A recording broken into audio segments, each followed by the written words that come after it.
성령님께서 오순절날 사모하고 기다리며 기도하고 있던 무리들에게 임하셨을 때 그들은 엄청난 영적 경험을 했습니다.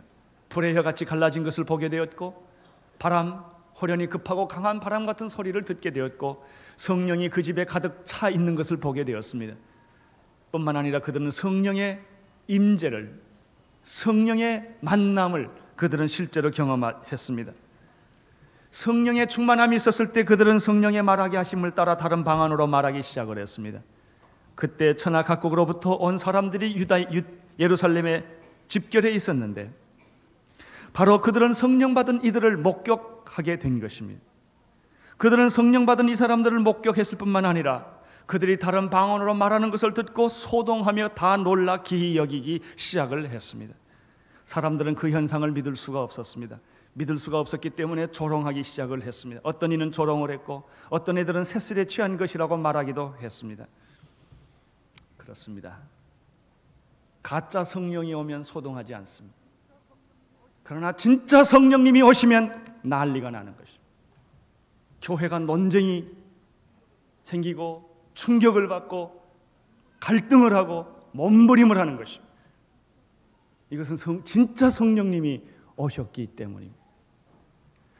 여러분, 모든 예수 믿는 사람들과 교회는 평생 예배를 드립니다.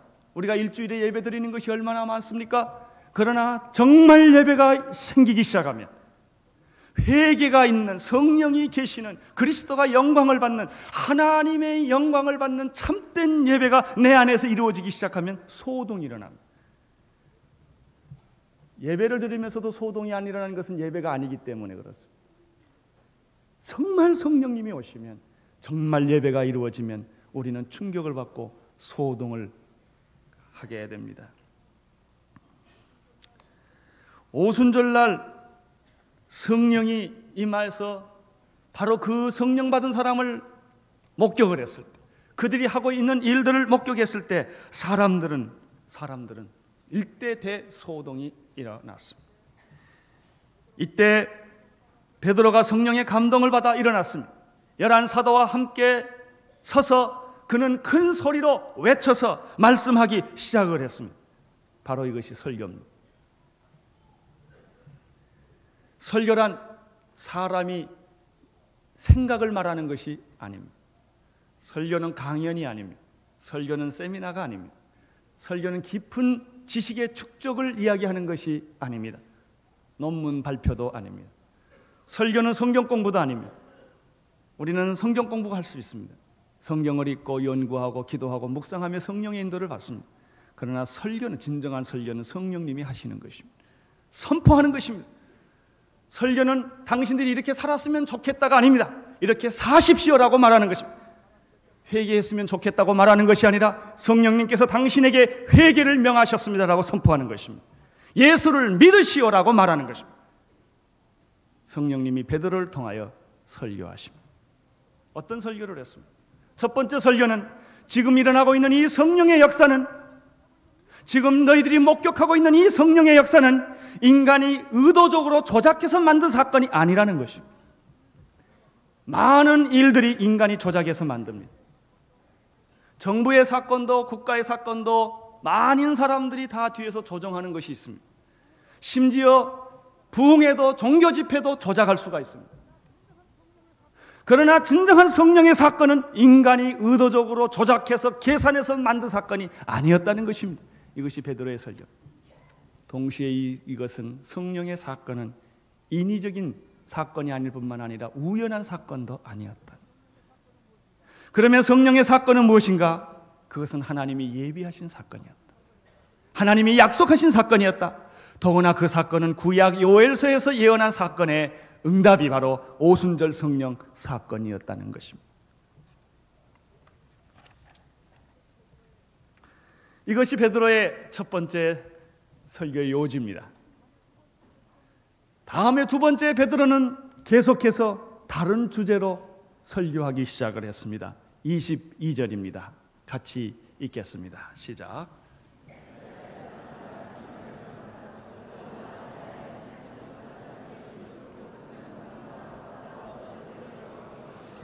놀라운 사실은 성령의 사건과 예수 그리스도의 사건은 별개의 것이 아니라 하나의 사건이요 연속된 사건이라는 것을 지금 여기서 말씀합니다.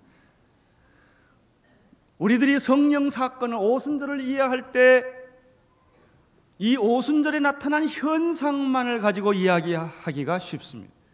그리고 그것을 추구합니다. 그러나 베드로는 그것을 거부합니다. 오순절의 사건은, 오순절의 체험은, 오순절의 능력은, 성령을 따라 말하게 하는 이 엄청난 사건은 그리스도 사건이었다는 것입니다.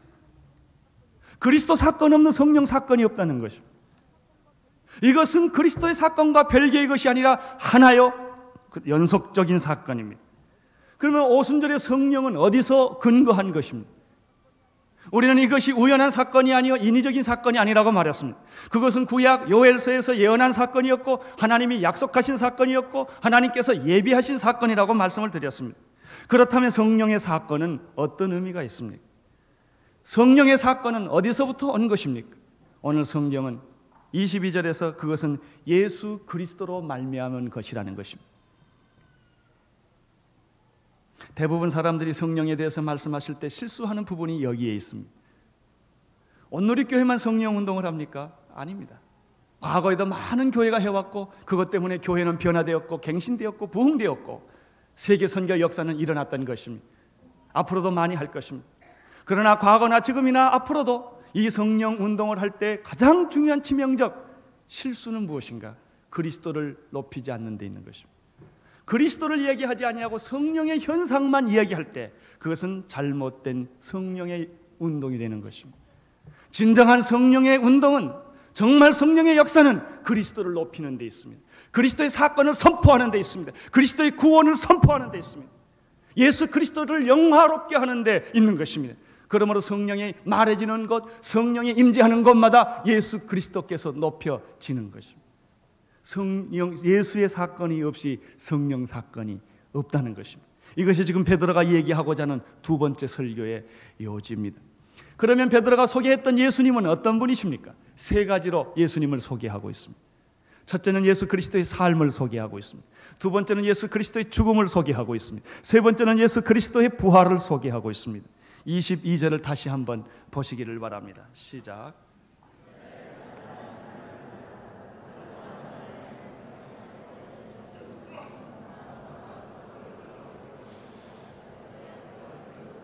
첫 번째는 그의 큰 권능과 기사와 표적에 대해서 말하고 있습니다. 여러분, 예수님의 큰 권능과 기사와 표적은 무엇입니까? 바로 그것은 예수 그리스도의 삶을 보여주는 단어이들. 예수님의 지상의 위대한 생애는 큰 권능으로 이루어진 생애였습니다. 예수님의 이 지상의 큰 모든 사역은 기사와 표적의 사역이었던 것입니다. 사실 그렇습니다. 예수님은 실제로 갈릴리에서 많은 문둥병을 고쳐주셨고 안전병이를 일으켜주셨고 봉사를 눈뜨게 하여 주셨습니다. 각색 병든 자를 고쳐주셨을 뿐만 아니라 더러운 귀신을 내쫓아 주셨으며 성난 바다를 꾸짖었으며 오병이어를 가지고 5,000명을 먹이고도 12강자리가 남는 이 엄청난 초자연적인 기적을 그는 행했던 것입니다. 이것이 바로 예수님의 생애였습니다. 예수님은 죽어가는 많은 영혼들을 구원했고 하늘나라의 복음을 선포했을 뿐만 아니라 능력을 가지고 기적을 가지고 권능을 가지고 표적과 이사를 가지고 그분은 그의 생애를 사주셨던 것입니다. 그러므로 여기에서 말하고 있는 권능과 표적과 기사와 이 모든 것들은 예수 그리스도의 생애를 보여주는 단어들입니다. 두 번째, 예수님은 어떤 분이십니까? 23절을 보시기를 바랍니다. 23절 시작.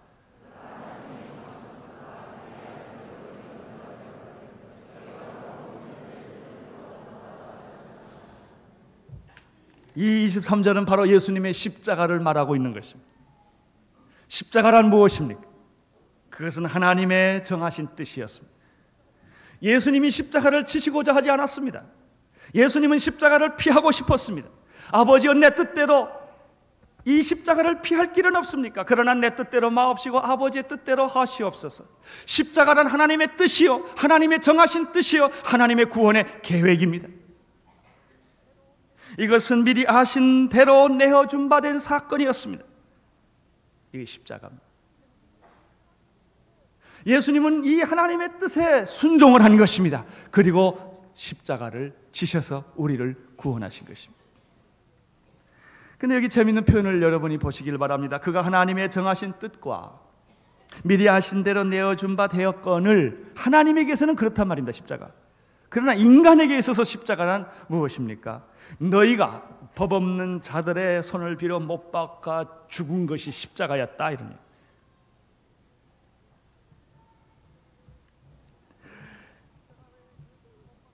십자가에 예수를 못 박게 한 사람들은 어떻게 보면은 이스라엘 백성들이 아니었습니다. 유대인들이 아니라 로마인들이었습니다. 빌라도가 예수를 처형했습니다. 그러나 하나님의 성령께서는 베드로를 통하여 이 사실을 지적하고 있는데, 너희들은 죄 없다고 하지만, 그러나 사실은 너희들이 하나님의 법을 모르는 빌라도나 로마 병정들이나 그 하수인들을 통해서 예수를 십자가에 못 박혀 죽게 했지만, 그들이 죽인 것이 아니라 너희들이 죽였다는 얘기예요. 십자가를 죽인 것은 너희들이다. 십자가에서 예수를 못 박혀 죽인 것은 바로 너희들이 예수를 죽였다는 것입니다. 이 얼마나 무서운 성령의 말씀입니다. 여러분, 십자가가 다른 사람이 죽였을 때는 별로 두려움이 없습니다.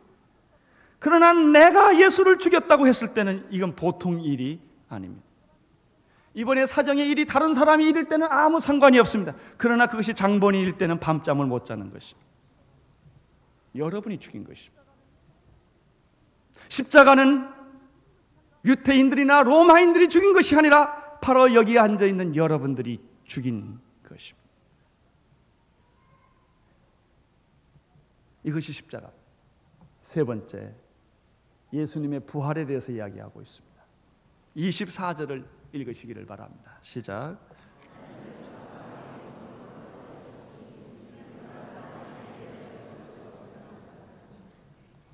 하나님께서는 예수님을 죽음에 계속 머물도록 하실 수가 없었습니다.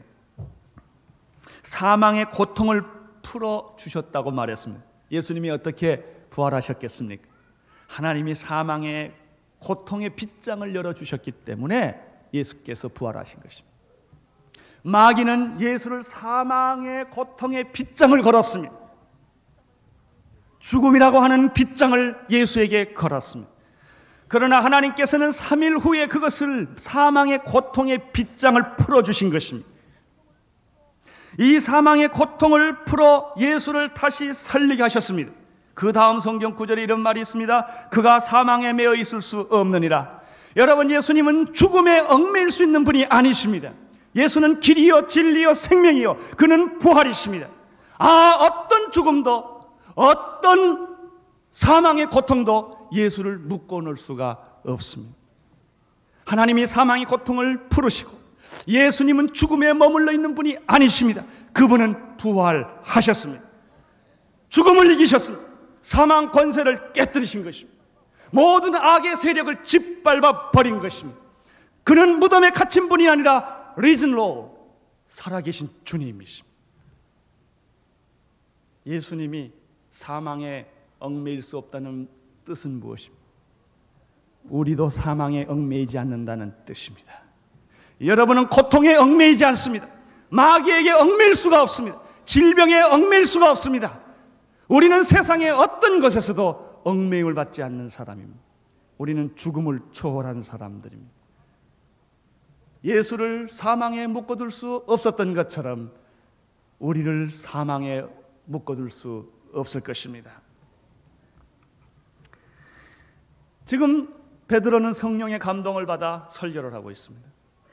첫째, 성령의 사건은 인위적이고 조작된 사건이 아니며 우연의 사건이 아니라 그것은 하나님이 예비하신 사건이었다.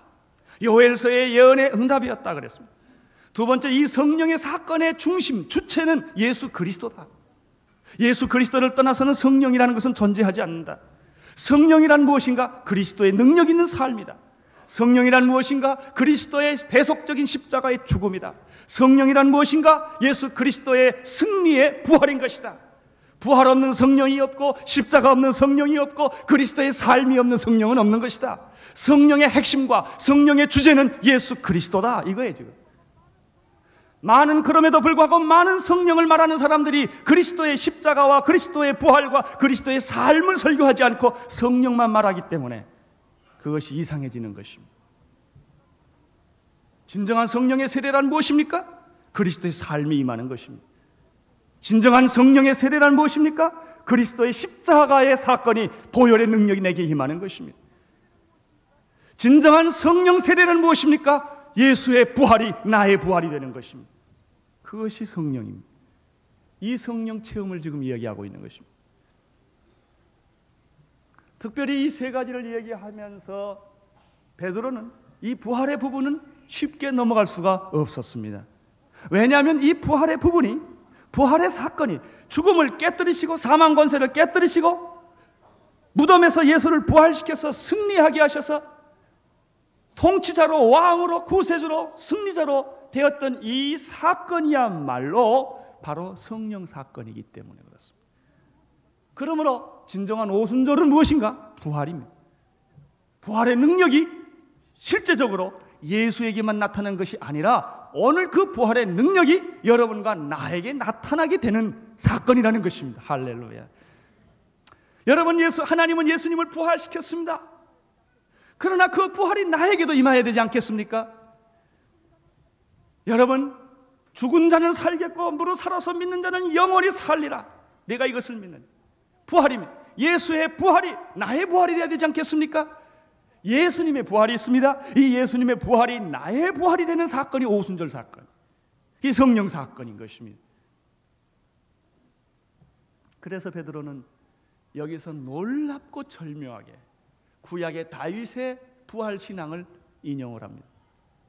나는 이 설교 본문을 읽다가 제가 늘 설교하는 설교자이기 때문에 설교자로서 감동과 충격을 받지 않을 수가 없어요. 이 짧은 메시지 속에 어떻게 이렇게 성부, 성자, 성령을 다 얘기하시고 그리스도의 삶과 죽음과 부활을 얘기하시고 오순절을 얘기하고 구약의 사건을 2번씩이나 인용하시고 그리고 우리들에게 회개를 요구하는 메시지를 할 수 있을까? 이것은 성령님이 하신 메시지가 아니면 인간은 이런 메시지를 만들 수가 없는 것입니다. 이건 하나님이 하신 메시지입니다. 하나님의 음성인 것입니다. 자, 이제 다윗의 메시지를, 다윗의 부활 신앙을 바로 예수의 부활과 연결시키기 시작을 합니다. 그것이 바로 25절부터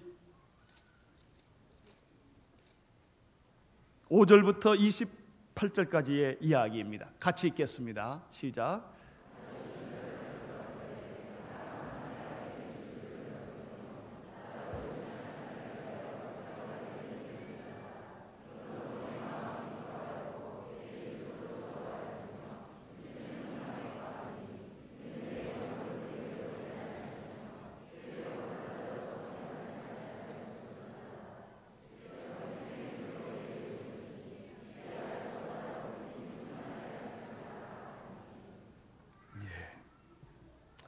시편 16편 8절에서 11절에는 다음과 같이 기록되어 있는데 제가 구약 시편을 읽을 테니까 여러분이 사도행전에 나온 얘기를 보시면 몇 가지 차이점이 있는 것을 보게 될 것입니다. 비교하십시오. 내가 여호와를 항상 내 앞에 모심이여 그가 내 우편에 계심으로 내가 요동치 아니하리로다. 이러므로 내 마음이 기쁘고 내 영광도 즐거워하며 내 육처도 안전히 거하리니 이는 내 영혼을 음부에 버리지 아니하시며 주의 거룩한 자로 썩지 않게 하실 것임이니이다. 주께서 생명의 길로 내게 보이시리니 주의 앞에는 기쁨이 충만하고 주의 우편에는 영원한 즐거움이 있나이다. 아멘. 다윗은 부활신앙을 가진 사람이었습니다. 아브라함이 부활신앙 가졌다는 것을 우리가 히브리서를 통해 잘 압니다. 그러나 다윗이 부활신앙을 가졌다는 것은 굉장히 놀랍고 새로운 일입니다. 다윗이 이 부활신앙을 간증합니다. 고백합니다. 그리고 예언을 합니다. 여러분, 그래서 이 부활에 대한 기쁨과 즐거움과 감격을 여기서 말하고 있는데 이것이 바로 예수의 부활이고 이 예수의 부활의 기쁨과 감격과 축복과 기적이 바로 성령의 기름 부으심입니다. 성령의 세례를 통하여 나타나는 능력이라는 것입니다. 그래서 특별히 이 부분을 다윗의 얘기를 지금 베드로가 하고 있는 것입니다. 25절을 보시기를 바랍니다. 시작.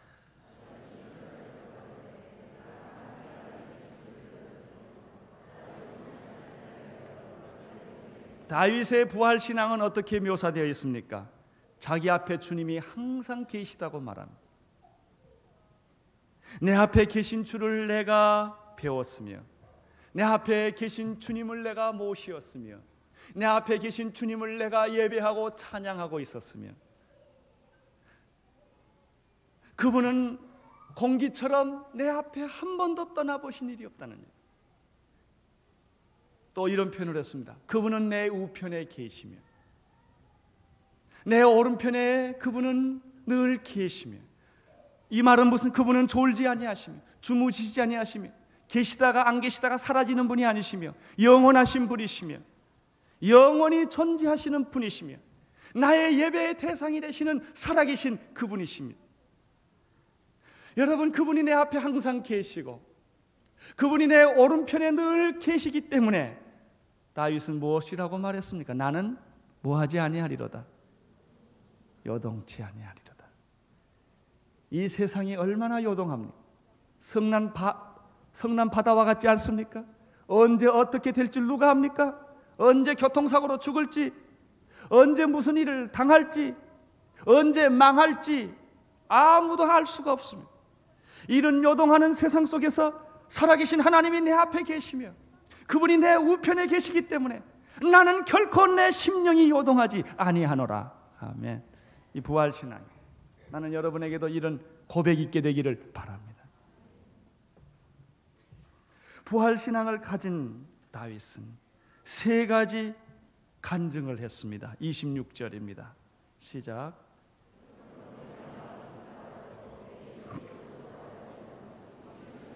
첫째는 그 마음이 기쁘다고 말했습니다. 어찌 세상에는 기쁜 일만 있겠습니까? 눈물 날 일도 있고 고통스러운 일도 있고 오해도 있고 여러 가지 실수도 있고 영광스러운 날도 있고 수치스러운 날도 있지 않겠습니까? 건강할 때도 있고 병들 때도 있지 않겠습니까? 그러나 부활신앙을 가진 사람은 여호와는 나의 목자시니 내게 부족함이 없으리로다. 내가 어떤 상황, 감옥에 있든 감옥 밖에 있든 내가 모든 일이 잘 됐든 못 됐든 간에 내 마음은 기쁨에 충만하도다. 기뻐하라. 내가 다시 말하노니 기뻐하라. 너희 환영을 모든 사람에게 알게 하라. 주께서 가까우시니라. 사도 바울이 감옥에서 외쳤던 고백이었습니다. 여러분의 마음은 어떻습니까? 지금 기쁨에 충만되어 있습니까? 여러분도 이 고백을 할 수가 있겠습니까? 내 마음이 기쁘도다. 나는 기쁘다. 지금 상황은 좋지 않지만 그러나 나는 기쁘다. 감사하다. 정말 눈물이 날 만큼 감사하다. 그런 마음이 있습니까? 두 번째 보면은 내 입술도 즐거워하도다 그랬습니다. 입술도 즐거워하도다. 구약에서는, 시편에서는 영광이 즐거워하도다 그랬습니다. 입술에 하나님의 영광이 있습니다. 입술에 찬송이 있습니다. 입술에 감사가 있습니다. 입술에 기도가 있습니다. 내 입술이 하나님의 영광으로 가득 차 있습니다. 어떤 사람은 입술이 저주로 가득 찬 사람들이 있어요. 밤낮 불평을 말하고 비판하고 욕을 하고 그 입술에 하나님의 영광이 없어요. 그러나 이 사람의 입술에는 하나님의 영광이 있다고 말했습니다.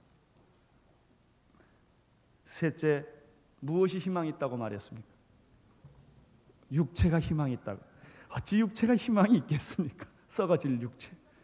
그러나 나를 믿는 자는 죽어도 살겠고 무릇 살아서 믿는 자는 영원히 죽지 아니하리라.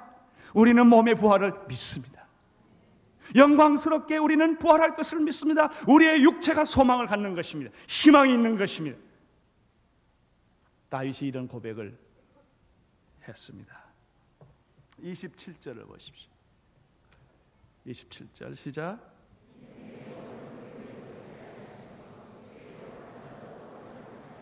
여러분, 인간의 가장 깊고 본질적인 즐거움이란 무엇입니까? 여러분, 인간의 행복이라든지 즐거움의 본질은 내 눈을 만족시켜주는 것이거나 내 귀를 만족시켜주는 것이거나 내 입을 만족시켜주는 것이거나 내 피부를 만족시켜주는 것이거나 내 몸뚱아리를 만족시켜주는 데 인간의 진정한 만족이 있는 것이 아닙니다. 소유에 만족이 있는 것이 아닙니다. 그런 것을 가지면은 좋기는 하지만은 내 영혼은 편안하지 않습니다. 내 영혼은 불안한 것입니다. 내 영혼아, 어찌하여 내가 고독하며 어찌하여 그렇게 외로워하며 왜 어찌하여 그렇게 불안해하느냐? 여러분, 무엇이 없어서 불안합니까? 아닙니다. 인간의 영혼의 깊은 불안에는 하나님이 없는 불안이 있는 것입니다. 영혼에 대한 불안이 있는 것입니다. 모든 것을 다 갖췄다 할지라도 그 불안을 막을 길이 없는 것입니다. 여러분, 그러므로 인간의 가장 본질적인 행복은 어디에 있습니까? 지식이 있습니까? 지식이 여러분을 만족시킵니까? 사람의 박수 소리와 명예가 여러분을 만족시켜줍니까? 거기에 진정한 평화가 있습니까? 그렇지 않습니다. 오늘 이 성경에 의하면 진정한 인간의 평화는 내 영혼을 음부에 버리지 않았다는 사실 때문입니다. 내가 지옥에 안 간다는 사실, 내 영혼이 구원받았다는 사실, 이 사실 앞에 우리는 눈물을 흘리고 춤을 추며 내 영혼 깊은 곳에서 감사와 기쁨이 있는 것입니다. 여러분, 혹시 사람을 미워해 보신 일이 있습니까? 사람과 갈등을 가져본 일이 있습니까? 그때 우리는 밤에 자다가도 벌떡 일어납니다. 너무 속상해. 그런데 정말 구원받은 사람은 자다가 벌떡 또 일어납니다. 잠자다가 벌떡 일어나서 하나님, 정말 내가 구원받았다는 말입니까? 내가 당신의 생명책에 정말 기록됐다는 말입니까? 내가 하나님의 자녀라는 말입니까? 아, 하나님 정말입니까? 아멘. 그리고 자요 또. 너무 좋아서. 그게 진정한 행복이요. 내가 음부에 버림받지 않았다. 내가 지옥에 안 간다. 이것이 참된 기쁨이라고 하는 것입니다. 주의 거룩한 자로 썩임을 당치 않게 하실 것입니다. 28절을 보십시오. 그는 이렇게 부활의 신앙을 노래로 찬양하는 것입니다. 28절.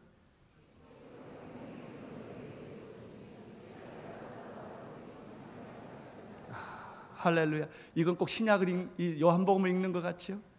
주께서 생명의 길을 내게 보여주셨습니다. 주의 앞에서 나의 기쁨이 충만하게 합니다. 여러분, 이것이 바로 부활 신앙을 가졌던, 주님은 항상 내 앞에 계시며 그가 나의 오른편에 계시며 나는 요동치 아니하며 내가 음부에서 건짐을 받았고 내 마음이 기쁘고 내 입술이 찬양하며 내 육체가 소망을 갖습니다. 생명의 길로 나를 인도하시니 내가 기쁨에 충만합니다. 할렐루야. 여러분, 지금 다윗이 말한 부활의 기쁨을 여기서 소개하고 있는데 이것이 바로 예수 그리스도의 부활이라는 것입니다. 이 예수 그리스도의 부활이 성령의 임재, 충만, 오순절이라는 것입니다. 29절부터 30절까지, 31절까지를 같이 읽겠습니다. 시작.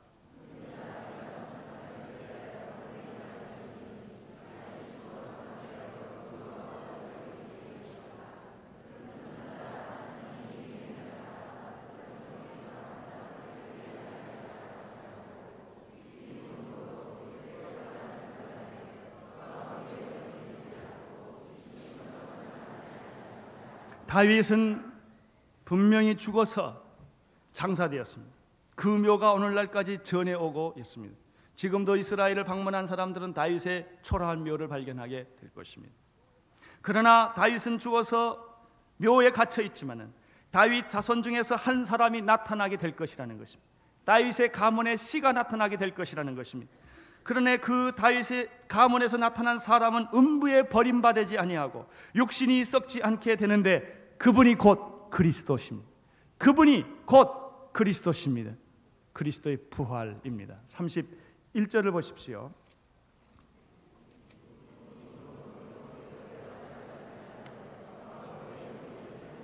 예, 거기서 다윗이 뭐라고 그랬습니까? 미리 보는 거로. 여러분, 그렇게 많은 과거 속에서 있던 그 다윗이 믿음의 눈으로, 영안으로 그리스도 메시아, 다윗의 씨에서 나타날 메시아를 보는 것입니다. 여기 보면은 미리 보는 고로 그리스도의 부활하심을 말하되, 얼마나 놀라우니. 다윗은 그리스도의 부활을 그때 보았습니다. 나는 오늘 여러분들이 주님이 다시 오실 것을 볼 수 있게 되기를 바랍니다. 예? 우리의 믿음의 눈으로, 영안으로 성령 받은 그 마음은 주님께서 구름 타고 영광 가운데 다시 재림할 것을 믿습니다. 세상을 심판하시러 오시는 심판주로 오실 것을 믿음의 눈으로 보는 것입니다. 성령이 임하시면, 믿음이 있으면 과거가 해석이 됩니다. 현재의 의미를 알게 됩니다. 미래를 예견하게 됩니다. 그리스도를 그는 보았습니다. 부활을 보았습니다. 32절입니다. 시작.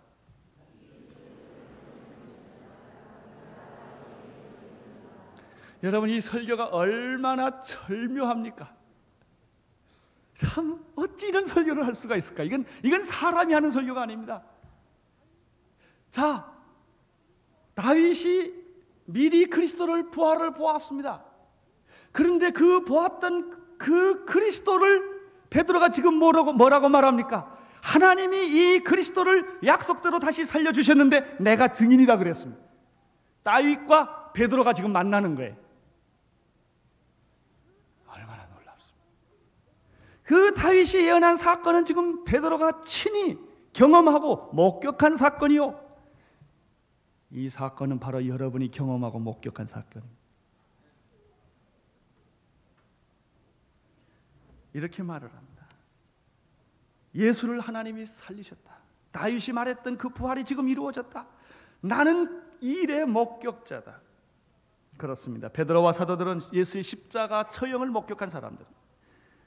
십자가 앞에서 그들은 실망하고 좌절이 되어서 모두 다 옛날 직업으로 돌아갔고 그리스도를 떠났습니다.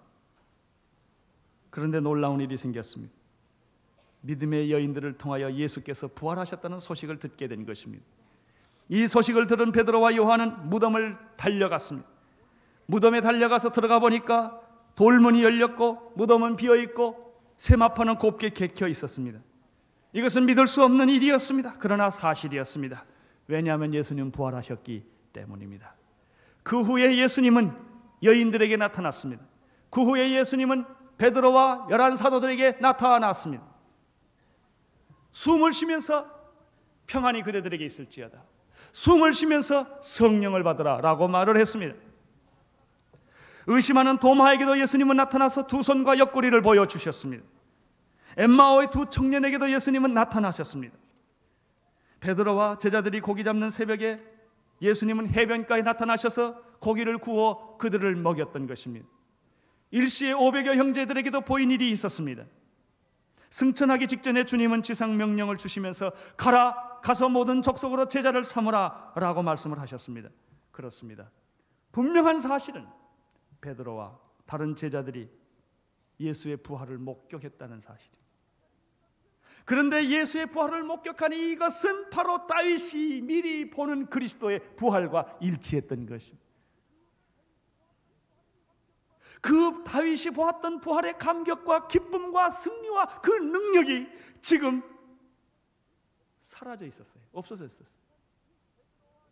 부활을 목격한 베드로와 다른 제자들이 그 보는 순간에 아직 몰라요. 그걸 언제 이 능력이 나타나기 시작을 했습니까? 오순절입니다. 오순절을 통하여 이 부활의 능력이 재현되기 시작을 한 것입니다. 할렐루야. 오늘 여러분들이 오순절의 성령을 다 체험하셔서 예수께서 우리에게 주셨던 이 부활의 능력이 여러분에게 재현되기를 바랍니다. 바로 그것이 33절을 보십시오. 시작.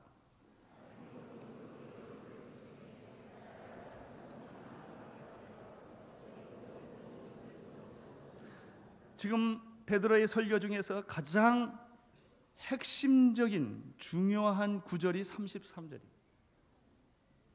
여기에 모든 것이 요약되어 있습니다. 하나님이 오른손으로 예수를 높이셨다고 말했습니다. 이 말의 뜻은 무엇입니까? 예수님 하나님께서 사망 권세를 깨뜨리시고 사망의 고통을 풀으시고 예수 그리스도를 사망에 매이지 않게 하시고 그를 다시 부활시켜서 승리의 주님으로, 부활의 주님으로, 그가 인류의 메시아로, 왕으로, 통치자로 다시 오시는 재림주로서 높이셨다는 뜻입니다. 그래서 영국이나 미국의 이 복음주의 교회를 가보면 십자가를 걸어놓지 않고 He is risen Lord 이렇게 썼어요. 그는 부활하셨다. 부활하신 주님이시다. 하나님이 그를 높이셨습니다. 그러면 예수님은 어떻게 하십니까? 그가 약속하신 무엇을? 성령을 누구에게 받아서? 아버지께 받아서 너희 보고, 그날 성령이 보이게 나타났습니다. 불의 혀같이 갈라지는 것이 보여 각 사람의 임한 것을 보았습니다. 그 다음에 뭐라고 그랬죠? 듣고 성령의 급하고 강한 바람 소리를 그들이 들었던 것입니다. 그래서 그것이 부어졌다는 것입니다. 우리 33절에는 세 가지가 나옵니다. 하나님이 나옵니다. 예수님이 나오십니다. 성령님이 나오십니다. 할렐루야. 이것이 성령 사건입니다. 이것이 오순절입니다. 부활의 능력들이 나타나는 것입니다. 저는 이번 성령 부활 주일절에 바로 이 생기에 대해서 설교하게 될 것입니다. 하나님의 생명이 어떻게 뼈다구들을 변화시켜서 군대를 만드시는가? 이게 성령의 역사이기 때문입니다. 그런 성령의 역사들이 오늘 여러분과 내게 필요합니다. 부활은 저기에 있는 사건이 아니라 오늘 나의 사건이 되어야 합니다. 내 몸에서 부활이 일어나야 합니다. 내 영혼에서 부활이 일어나야 하는 것입니다. 오늘 지금 일어나야 합니다.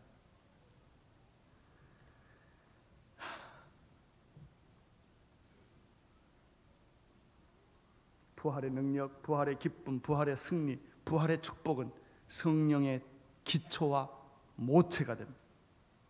성령 받으면 오늘 이 능력을 우리는 경험하게 됩니다. 다윗이 이 사실을 다음과 같이 시편에서 설명을 했는데 34절과 35절입니다. 한번 읽겠습니다. 시작.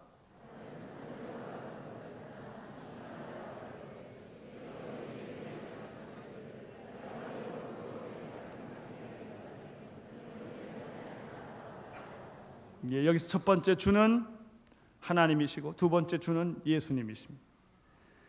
하나님께서 예수님을 우편에 앉게 하셨다는 것입니다.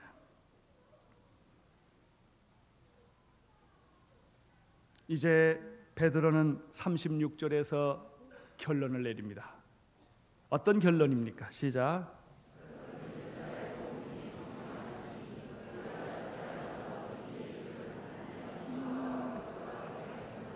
아멘. 베드로의 설교는 두 가지로 요약이 됩니다. 오순절 임한 성령의 사건은 인위적이거나 우연한 사건이 아니라 하나님이 계획하신 약속의 사건이었다. 그 성령의 사건의 주인공은, 핵심은, 성령의 모델은 예수 그리스도다. 예수 그리스도의 능력 있는 삶, 예수 그리스도의 십자가의 죽음, 예수 그리스도의 부활, 이 부활의 기쁨과 감격과 승리와 축복이 바로 성령의 임재다. 그러므로 온 이스라엘은 이 말을 들으라. 너희는 정령할지니 너희가 죽인 예수 그리스도는, 너희가 십자가에 못 박힌 이 예수를 하나님은 주와 그리스도가 되게 하셨느니라. 아멘. 그 설교 끝이에요. 이게 설교 끝이에요. 그런데 이 말씀이 불덩어리가 되었어. 이 말씀을 듣는 사람들이 그 순간 가슴이 찔리고 회개가 일어나고 통회가 일어나고 그날 3,000명이 세례를 받았습니다. 얼마나 놀라운 말씀입니다.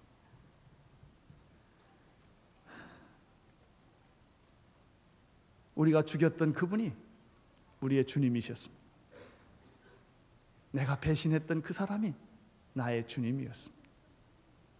내가 못 살게 했던 그분이 나를 위해 희생하신 분이었습니다. 여러분, 그때 얼마나 우리는 통회하고 울게 될까요? 내가 그렇게 못 살게 했고, 죽였고, 미워했고, 시기했고, 질투했고, 그를 괴롭히기로 결정을 했는데 그분이 나의 주님이시라는 것입니다. 나의 구원자라는 것입니다. 그분은 나의 주님이십니다. 신약 사도들의 예수님에 대한 신앙 고백을 한마디로 표현한다면 그분은 나의 주님이시다. 여러분, 예수님이 여러분의 주인이십니까? 로마 병정이 못 박지 않았습니다. 여러분이 예수를 십자가에 못 박은 장본이라는 것을 아셔야 합니다. 나의 신앙의 교만으로, 나의 불신앙으로, 나의 못된 것으로 지금까지 예수를 못 박혀왔다는 말이죠. 상처를 주고 괴롭힌 것은 다른 사람이 아닙니다. 유대인이 아니라 로마인이 아니라 바로 나였다는 것입니다. 여러분이 그렇게 괴롭히고 죽이고 미워하고 무시했고 알아주지 않았고 자기가 징벌을 맞아서 저렇게 매맞는 것이다라고 말했던 그 예수가 바로 우리의 주님이십니다. 그리고 그분이 하나님의 아들 영광스러운 메시아 크리스토스, 예수가 그리스도입니다.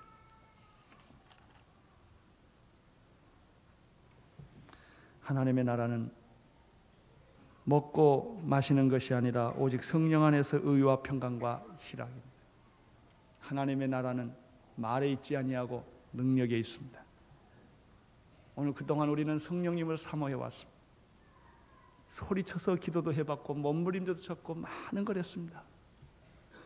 여러분이 몰라서 성령 못 받는 거 아닙니다. 교만해서 못 받는 것입니다. 강팍해서 못 받는 것입니다. 회개합시다. 겸허합시다. 성령님 앞에 무릎 꿇읍시다. 이제는 말이 아니라 능력이 내게 임하게 하여 주시옵소서. 관념이나 신앙적 지식이 아니라 성경적 지식이 아니라 성령을 지식의 대상으로 보는 것이 아니라 내 인격의 대상으로 경험하게 하여 주옵소서. 성령님이여, 이제는 내게 능력이 필요합니다. 능력으로 오시옵소서. 이제는 내 몸에 오시옵소서. 나의 삶의 부활의 주인으로 오시옵소서.